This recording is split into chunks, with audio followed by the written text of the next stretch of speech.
Section 1. You will hear a man talking to a woman about hiring a car. First, you have some time to look at questions 1 to 5.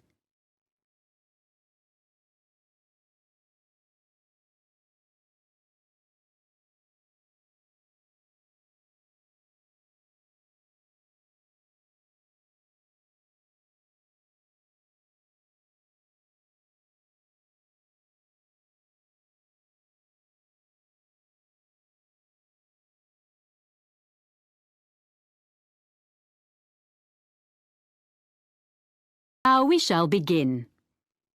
You should answer the questions as you listen because you will not hear the recording a second time. Listen carefully and answer questions 1 to 5. Hello, how can I help you? Hi, I'm Carlton Mackay, and you booked me some flights recently to Australia and some internal ones? Oh, yes, Mr. Mackay. I remember you now, of course. Well, I find I'm going to need car hire while I'm in Sydney after all. I think you said you could recommend a good value company? Yes, that's right. Cost-wise cars. They're very good and don't charge lots of extras. They have 3 offices in the Sydney area, including one office right at the airport. So I'll just book it online? Yes, you can book online, but you should have their phone number too, just in case. Of course. That's 1800 705 639. It's on the website, and you can get a discount if you quote your booking reference from us. Oh, what's that? I mean the one you got from me when we booked your flights. I have it here.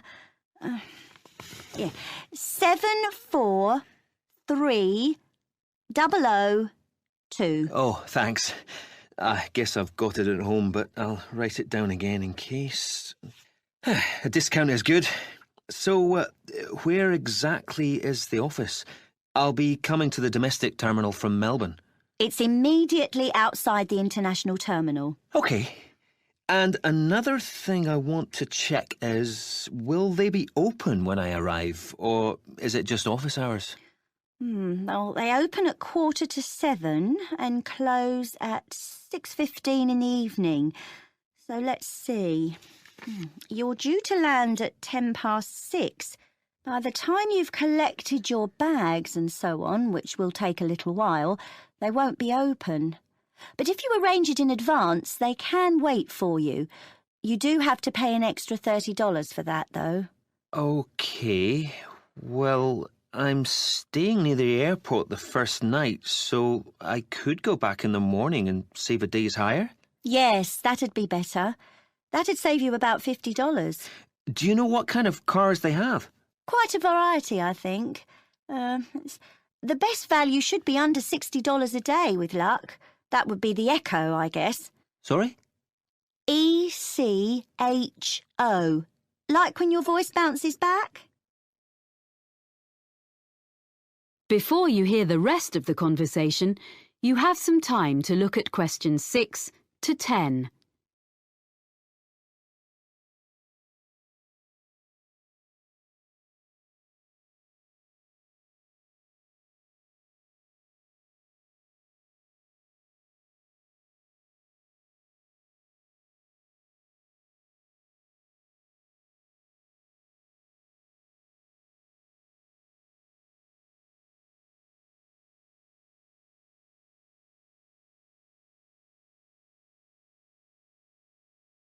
Now listen and answer questions 6 to 10. I suppose I have to book online before I leave? That's the best way. They won't deduct any charges until you finish with the car, but they do need your credit card number when you book, and of course they'll want to see your driving licence when you collect. How long will you need it? I'm in Sydney for 7 days. I'll only actually need to use it on 3 or 4 of those days, I hope, but I'll keep it for the whole week. I guess it's going to be a few $100s. Can you suggest anything I can do to keep the cost down? Oh, you get quite a big discount if you do less than 1,000 kilometres in the week. Oh, that's good. I don't suppose I will be driving that far, actually. But, oh yes, the other thing I should mention is the insurance. It's included in the price. Oh, that is good value then. Yes, but what you must remember is that it doesn't cover anything except the car, so you must be careful not to leave anything at all in it when you park, because your luggage isn't insured, even if it's out of sight, locked in the boot. Yeah, well, I think my travel policy will cover that, actually. Good. OK, and can I return the car outside office hours? My flight home is very early in the morning. Can I put the keys through the door or something? There's a secure box just outside the office on the pavement. You just drop the keys in there. Oh, good. And one other thing, you should remember to buy petrol before you leave it.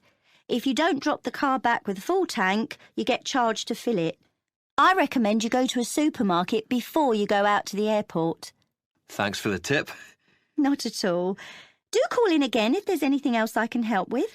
I will. Many thanks. That is the end of section 1. You now have half a minute to check your answers.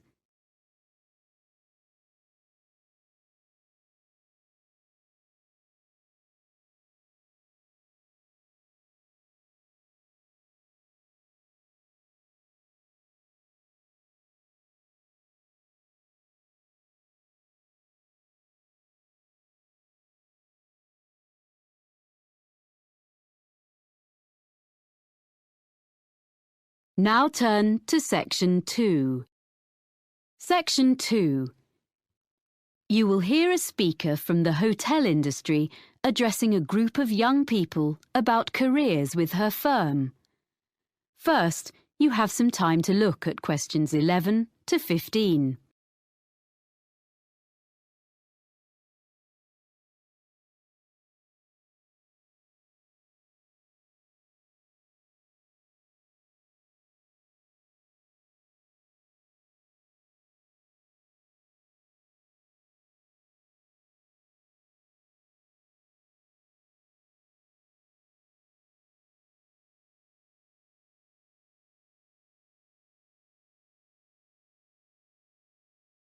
Now listen carefully and answer questions 11 to 15. Good morning. It's a great pleasure to be here in London and to see so many people interested in working in hotels. We, in the International Finest Group of Hotels, are very proud of our business, and we are always on the lookout for quality recruits in every department. Now, I'm going to outline some of the areas of work where we are currently recruiting and the essential skills or qualifications for them. Then I'll run through our recruitment procedure, OK? At the moment, we're looking for a number of people for administrative posts in different parts of the world and also some roles which involve a lot of travelling. One of our main business streams is hosting special events for other businesses. If you have good communication and organisational skills, with a good level of fluency in at least one European and one non-European language, I'd suggest you think about becoming part of the team which sets up these events for all our centres. This would mean being based full-time in our London office.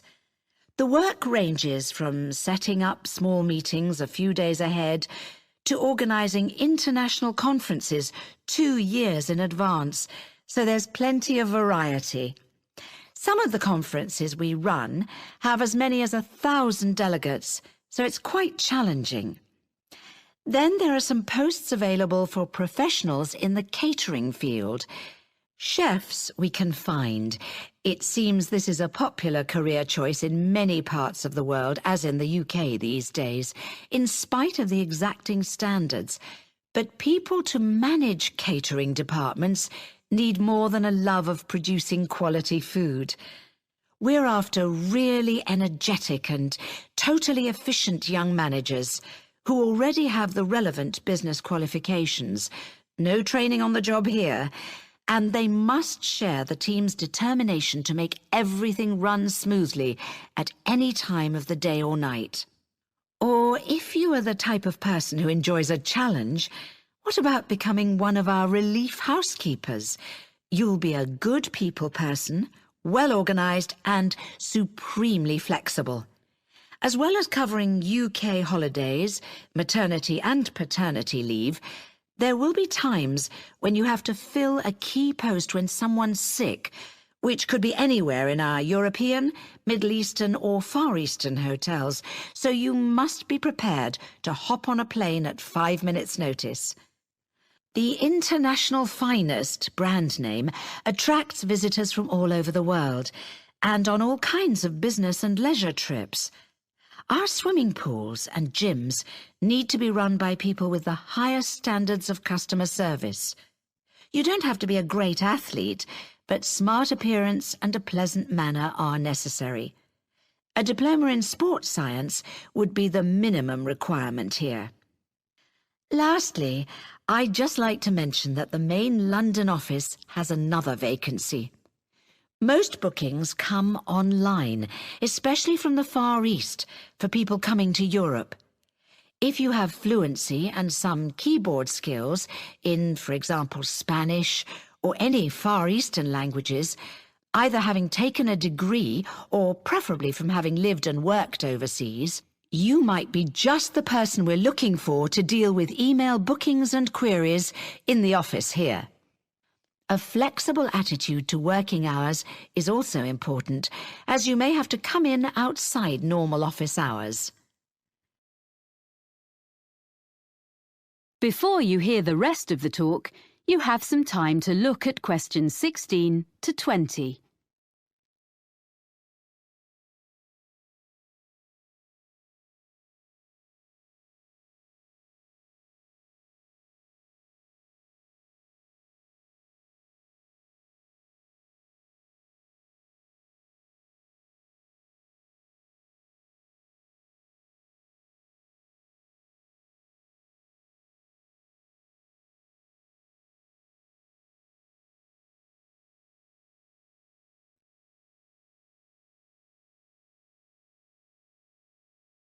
Now listen and answer questions 16 to 20.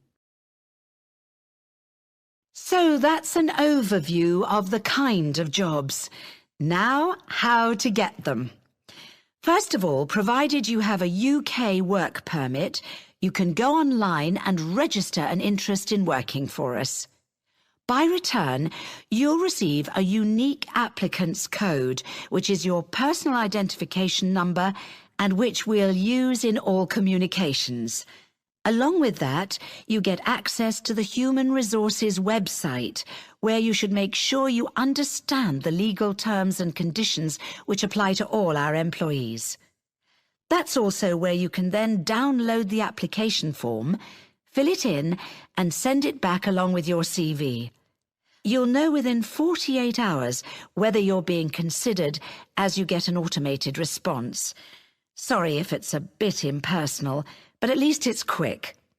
Hopefully, if we like the sound of you, there will be in that automated response a list of times for an initial interview which will take place by telephone during the following week. You confirm by email which of the time slots will suit you.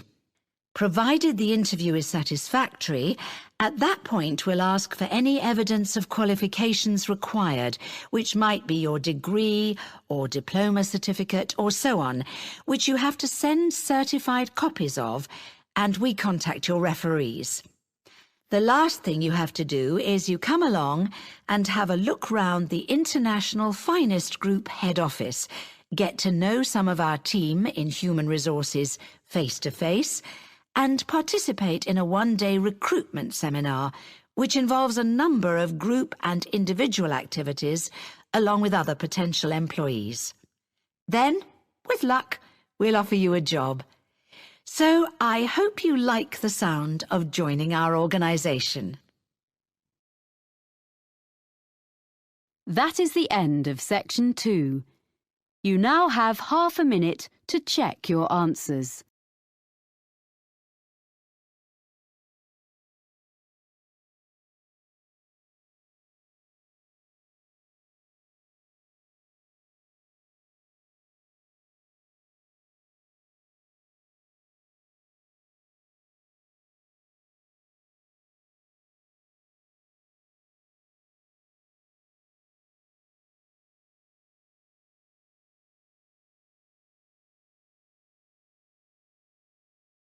Now turn to Section 3. Section 3. You will hear a student of landscape architecture discussing a project with his tutor. First, you have some time to look at questions 21 to 24.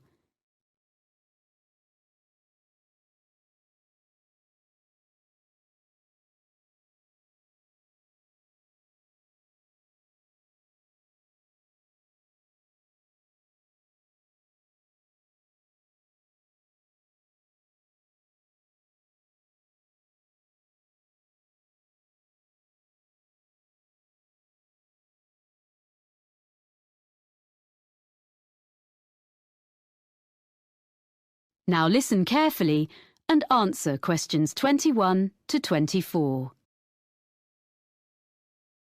So, let's hear what you're doing for your next project. I've decided to design a roof garden for a supermarket. I've been looking at some on the web, and I think that a garden on top of a building is the up-and-coming thing. Okay. So you've done a bit of reading already? Mm-hmm. What benefits would there be for the client? Why do you think a supermarket chain would be willing to meet the expense of construction? You do realize that would be the first thing they raise. Yes, I know. But I'd explain that in spite of the initially high expense, they would save that much in approximately 5 years. Well, I'd have to do sums. Calculate specifically. Yes. How would the saving come about? Mainly through lower heating and aircon bills. The extra insulation offered by having a layer of living plants in the soil would make a huge difference. Okay. But they might feel the expense of maintenance would be an issue. After all, supermarkets don't normally employ gardeners. What I thought was, if they made it a community garden, rather than a simple, low-maintenance green roof... So there'd be public access? Oh, yes. Then there'd be a sense of ownership in the local community, and people could take responsibility for it, instead of the supermarket paying a commercial company, and it'll really boost their public relations. That's a good point. And have you been looking into how roof gardens are built nowadays?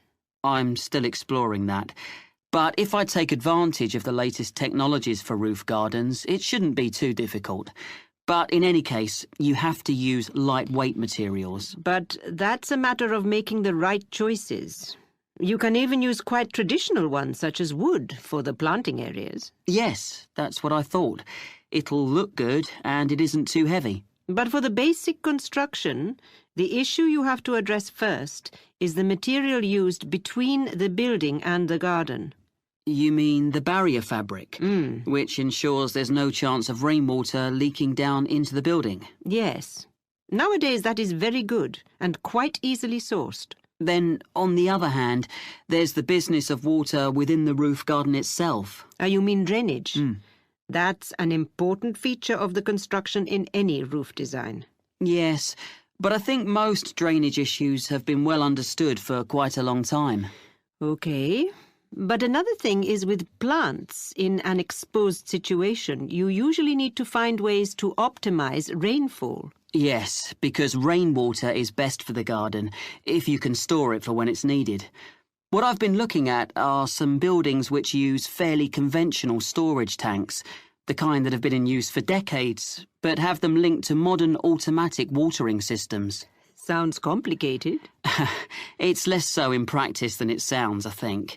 I've been researching them, and actually the latest ones definitely work very well, and they can be electronically regulated to suit the local microclimate. That sounds interesting. You seem to have been doing some thorough research.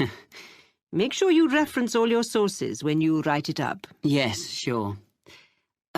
There's one more aspect I'd just like to run past you if there's time. I want to include a light feature in the design. Of course. I've got a sketch here. Let's have a look then. Before you hear the rest of the conversation, you have some time to look at questions 25 to 30. Pause the recording for 30 seconds.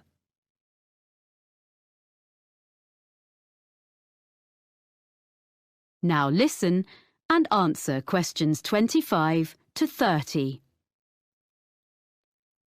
Well, I was really impressed by something I saw on a roof in Cornwall, and I'd like to design something similar. You have an area of planting, and I'm thinking of installing this lighting in an area filled with low-growing evergreen shrubs. You'd have to have lights and things well away from anywhere children might be. But I can see this could be very effective, if a bit complicated. How would it work? On this drawing, this is a section view. You have this low wall on the right. Yes, that's it. This is just one element, and these areas would be repeated all round the planted area. I think this will probably be a wooden wall using reclaimed timbers with an angled ceramic top surface. Perhaps even ridge tiles, like they use on roofs? Ah, yes. That'd be just the sort of thing. And that'd make it weatherproof. And then the heavy-duty electric wiring comes up through the floor just outside the planted area and into the wall. Then it's brought through to a projector low in the side of the wall, and that sends a beam of light along the fibre optic cable. So there's no electricity in the actual lights. The fibre optic goes across the surface of the soil in the planting area. Yes, that's the beauty of it. The shrubs will soon grow to cover it up, of course. And then the cable goes past a wooden post, which is between the shrubs and can be a support for them as they grow bigger, and then runs up into each element of the installation. So the light beam is carried up to the top of each element and illuminates a kind of conical glass cap? I see. Is that the bit which would glow in the dark? Yes. And what's the cap supported on? Is it a wall? No, it's a slender acrylic rod, like the stem of a flower or mushroom, which the cable runs up inside of. Well, I'll be interested to see the final drawings. Oh, thank you. I'm looking forward to putting it all together. That is the end of section 3. You now have half a minute to check your answers.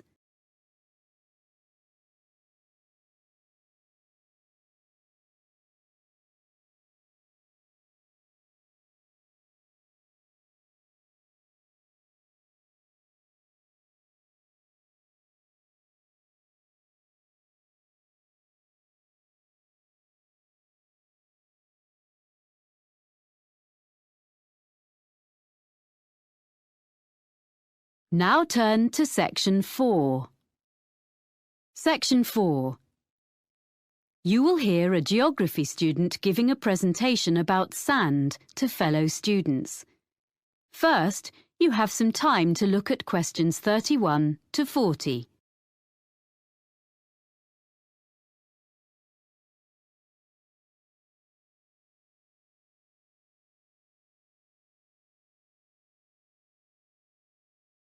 Now listen carefully and answer questions 31 to 40.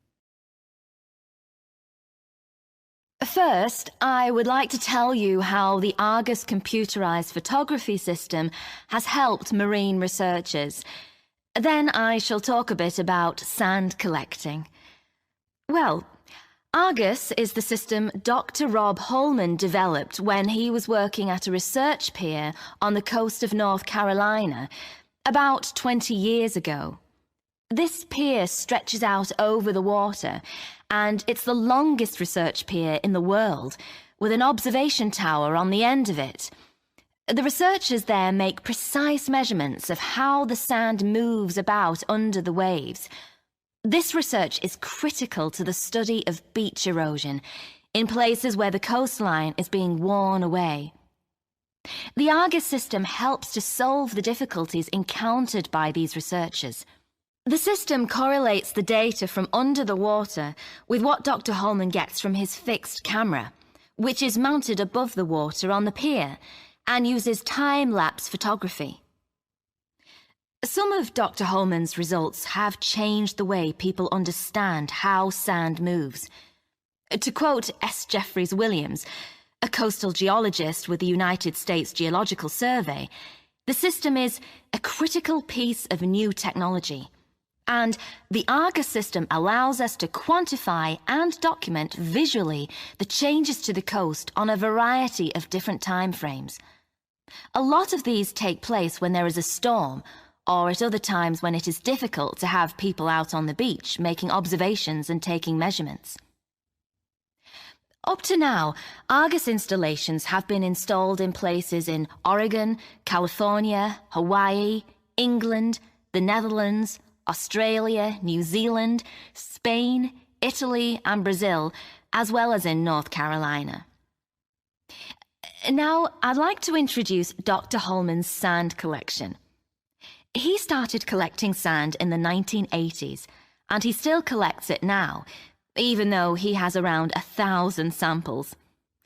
They come from his travels and from geologists and amateurs all over the world, and the collection includes sand from each continent, including Antarctica.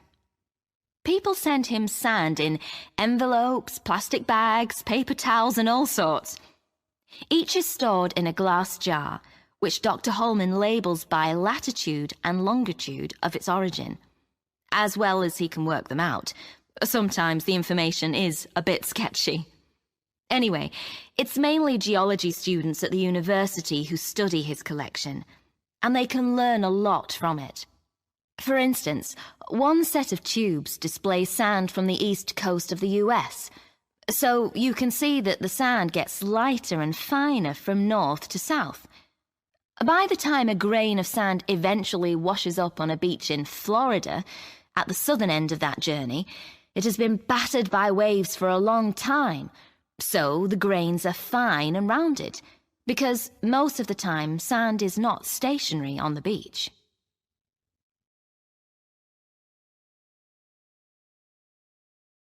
Okay, so if you'd like to collect sand and maybe even send some to Dr. Holman, how should you go about it?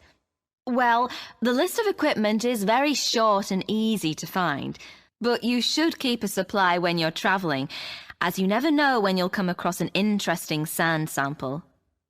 One really handy thing for digging sand, especially if it's hard or frozen, is a spoon. It's perfect for that. If you're travelling by air, it'll have to be plastic, but metal is preferable, as plastic tends to break. You need something to put the samples in that is damp-proof and easy to carry. You can just use plastic bags, but you need to record the location and date on the bag, so you must also have a permanent marker with you, because you can never assume you will remember where you gathered a sample from later on, and you don't want it to rub off before you get home. And that's about all you need in the field to collect sand. When you get home, your samples should be logged in a notebook or computer. You need to note the location and be really specific as to exactly whereabouts on the beach you gathered your sample, low tide mark, under cliff area, etc. Then you store your sample. You want to keep everything in good condition and avoid contamination. So first you make absolutely sure that each sample is perfectly dry. You don't need any complicated apparatus for this. You can just air it out on layers of newspaper, which is suitably absorbent. Most people find that's the best way. Then, lastly, but this is really important, before there can be any chance of confusing this later sample with another, you put it in a clean small bag or a jar, and you must stick an identification label on straight away. Some people put one inside as well, in case the outer label falls off, but that's up to you. Well, that's about all you need to know to get started as a sand collector. Any questions? That is the end of section 4. You now have half a minute to check your answers.